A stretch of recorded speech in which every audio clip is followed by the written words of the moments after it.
All right, hello everyone. Listen up, especially if you're prepping for banking or civil service exams, because this is a big one. We're about to crack the code on a brand new RBI circular that's going to totally revolutionize how fast international money lands in India.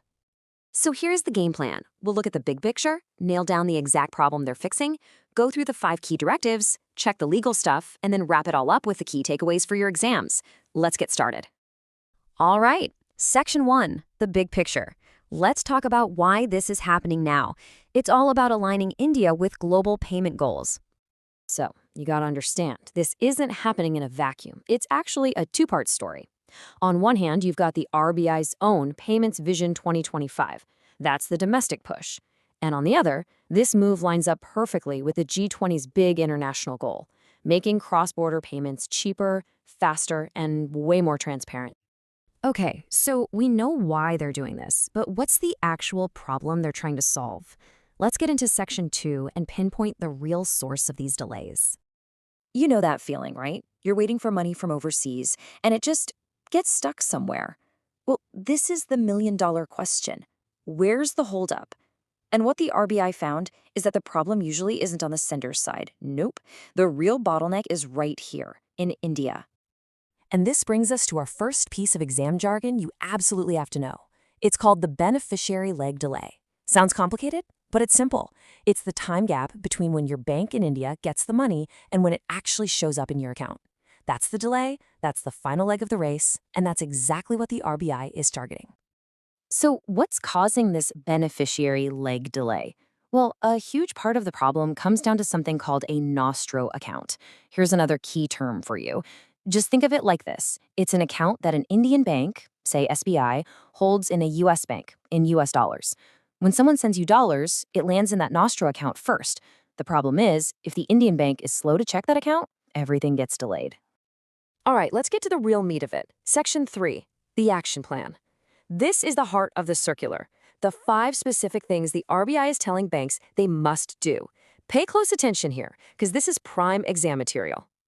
Now, 5 points can be a lot to remember, especially under exam pressure. So here's a little trick, a mnemonic, IRCSD. Just think of a railway code, maybe Indian Railway Central Station Depot, whatever works for you. IRCSD. Let's go through what each letter stands for. First, I is for immediate information. It's simple. No more waiting in the dark. The second a bank gets a payment message, they have to let the customer know right away. And if that message comes in after business hours, the notification has to be sent first thing the next morning. Next in our mnemonic is R for reconciliation, and this one tackles that Nostro account problem head-on. Gone are the days of banks just checking their statements at the end of the day. That's way too slow. Now they have to reconcile those accounts, basically check for new money, in near real time. And how near real time are we talking? Well, the RBI put a hard number on it, and this is probably the most important fact you need to memorize from this whole thing. The maximum time between checks is 30 minutes. 30! That's a game changer, going from once a day to multiple times an hour. Lock that number in your head, 30 minutes. Okay, on to C, which stands for credit to the beneficiary. So, once the bank sees the money, how fast does it have to hit your account? The rule is simple. If the money comes in during market hours, it has to be credited that same business day. If it's after hours, it must be in your account by the next business day. And, of course, everything has to follow the rules of FEMA. Our 4th letter is S for straight-through process, or STP. This is another key term. Think of it as putting the process on autopilot.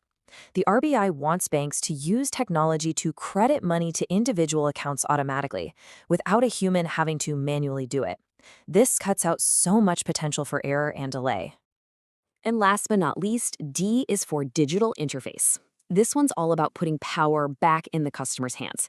Banks need to give you an online platform, like an app or a website, where you can easily submit any documents you need to and, this is huge, actually track your payment status in real time. No more guessing. So there you have it, IRCSD. That's the plan. But 2 really important questions are left, the kind they love to ask in exams. When does this all kick in? And where does the RBI get the power to make these rules in the first place? Okay, the timeline. The RBI gave banks a 6-month grace period from the date the circular was issued to get their systems in order. Once those 6 months are up, these aren't just suggestions, they're the law. And where does the RBI's authority come from?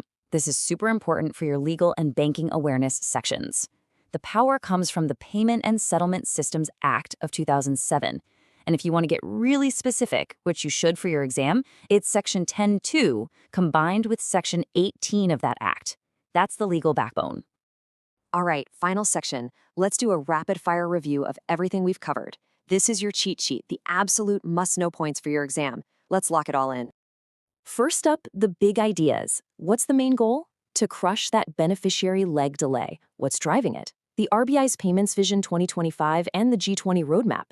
What's the specific problem? Slow checks on Nostro accounts. And the legal basis? The Payment and Settlement Systems Act, 2007.